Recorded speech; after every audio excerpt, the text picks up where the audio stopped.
Ya, ini ada yang bermaksud mencari keuntungan lebih. Dua oknum penyelenggara jasa tenaga kerja Indonesia ini memalsukan IPMI yang merupakan dokumen keberangkatan ke luar negeri untuk perlindungan dan juga asuransi bagi pekerja migran Indonesia. Ya, dua pelaku ini berinisial UM dan AJW ditangkap setelah aksi pemalsuannya terbongkar.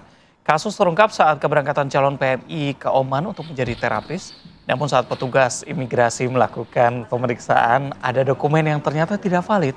Setelah dilakukan pemeriksaan, korban mengaku dibantu tersangka UM. Satuan Reserse Kriminal Polresta Bandara menangkap pelaku di daerah Bekasi. Anggota juga melakukan pengembangan untuk menangkap pelaku berikutnya AJW karena membantu mengedit kartu IPMI palsu.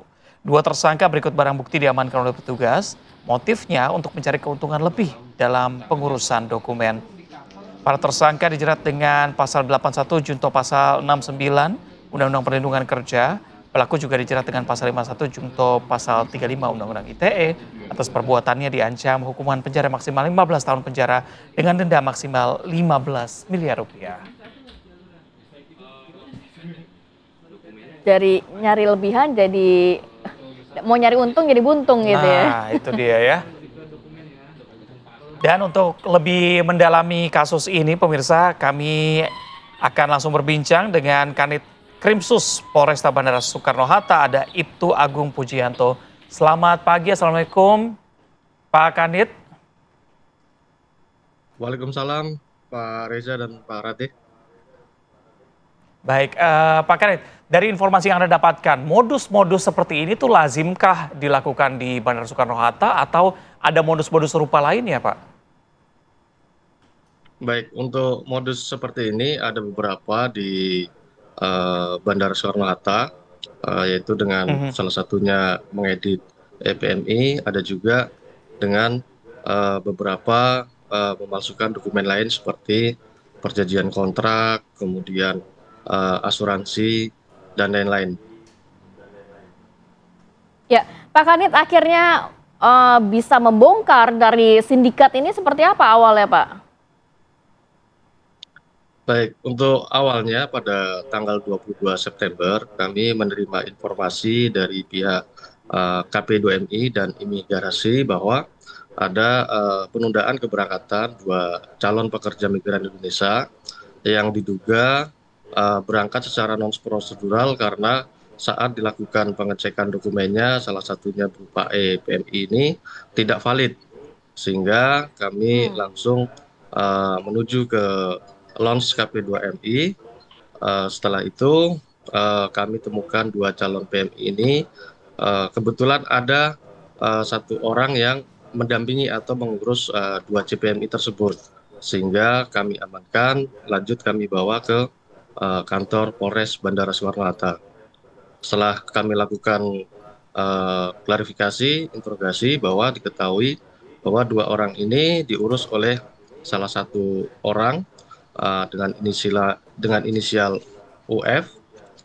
Dari keterangan tersebut bahwa untuk calon PMI ini dimintakan biaya sebesar 15 juta, kemudian untuk dokumen diurus oleh diurus oleh tersangka UF dengan minta bantuan kepada tersangka lainnya yaitu inisial AJW, sehingga pada hari keberangkatan tersebut untuk dokumen yang diduga palsu ini digunakan untuk keberangkatannya melalui Bandara Soekarno-Hatta. Demikian, Mbak. Oke, dari hasil yang Anda temukan, baik itu berbicara dengan saksi maupun korban, apa saja yang sudah dilakukan oleh pelaku ini? Apakah memang sudah beberapa kali melakukan aksinya dan berhasil memberangkatkan orang, atau ini baru pertama kali dan ternyata langsung terkena begitu oleh tangkapan pihak kepolisian? Baik, dari hasil pemeriksaan untuk tersangka UF itu sudah beberapa kali, lebih tepatnya Mhm. sekitar ada 12 kali memberangkatkan calon pekerja migran Indonesia ke luar negeri. Kemudian untuk yang tersangka lainnya yaitu si inisial AJW, menurut pengakuannya baru kali ini melakukan edit ECPMI itu atas permintaan dari tersangka UF. Demikian, Pak. Dari pendalaman pihak kepolisian, memungkinkan nggak tidak hanya 2 orang tersangka saja, ternyata sindikat ini juga terafiliasi mungkin dengan jaringan internasional?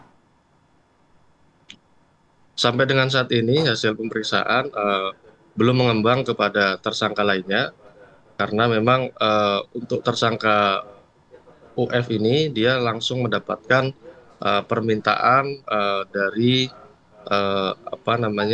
owner yang ada di negara Oman, demikian, Pak. Oke, nasib korban saat ini seperti apa? Apakah batal diberangkatkan atau seperti apa, Pak? Baik, untuk korban setelah kami lakukan pemeriksaan, kemudian kami serahkan ke shelter KP2MI yang ada di Bandara Soekarno-Hatta. Selanjutnya difasilitasi oleh KP2MI untuk pemulangannya, sehingga untuk korban tidak jadi berangkat. Demikian. Pak Kanit, nantinya akan dikenakan pasal berapa dan ancaman hukumannya berapa tahun penjara, Pak? Baik, untuk 2 tersangka ini kami kenakan dugaan pasalnya 83 junto pasal 68 dan atau pasal 81 junto pasal 69 Undang-Undang RI nomor 18 tahun 2017 tentang pelindungan pekerja migran Indonesia, dan atau pasal 4 Undang-Undang RI nomor 21 tahun 2007 tentang perlindungan tentang pemberantasan tindak pidana orang, dan khususnya untuk tersangka AJW juga dapat kami kenakan pasal 53 junto pasal 31 Undang-Undang ITE. Demikian, Mbak. Baik, terima kasih banyak Ibtu Agung Pujianto, Kanit Krimsus Polresta Bandara Soekarno-Hatta sudah bergabung pada pagi hari ini. Sehat selalu, Assalamualaikum.